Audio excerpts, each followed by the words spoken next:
1500 रुपये नाही 2100 रुपये लाडक्या बहिणींच्या खात्यामध्ये मिळणार आहेत, कारण हे तुमचं सरकार आहे।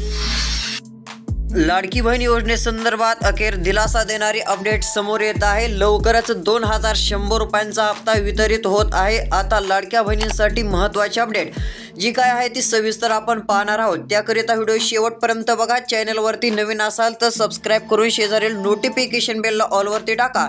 खूप सारे जण व्हिडिओ पाहतात मात्र चॅनल सबस्क्राईब न केल्यामुळे लाडकी बहीण योजनेसंदर्भातचे अपडेट्स पाहायला मिळत नाहीत। आता सविस्तर अपडेट पाहूयात। सध्या जर पाहायला गेलं तर आता लाडक्या बहिणींना 1,500 की 2,100 रुपये असा प्रश्न पडत होता, तर आता स्वतः उपमुख्यमंत्री देवेंद्र फडणवीस यांनी सांगितलेले आहे की लाडक्या बहिणींना आता 1,500 नव्हे तर 2,100 रुपयांचा हप्ता जे आहे ती मिळणार आहे। आतापर्यंत लाडक्या बहिणींना 5 हप्ते मिळाले, मात्र आता 1.25 हप्ता लवकरच बँक खात्यात वर्ग केला जाणार असून आता इथून पुढे हप्ते हे 1,500 रुपये नव्हे तर 2,100 रुपयांपर्यंत दिले जातील, अशी माहिती देखील एकनाथ शिंदेकडून यांच्याकडून पाहायला मिळत आहे व देवेंद्र फडणवीस यांनी देखील मोठी अपडेट दिलेली आहे। सध्या जर पाहायला गेलं तर मुख्यमंत्री लाडकी बहीण योजना 4,40,000 लाभार्थी अकोला जिल्ह्यात आहेत, तसेच मराठवाड्यातील बहुतांशी जिल्हे, विदर्भातील सर्व जिल्हे या ठिकाणी मोठा फायदा लाडक्या बहिणींना होत आहे। पश्चिम महाराष्ट्र असेल, उत्तर महाराष्ट्र, खानदेश असेल, कोकण असेल,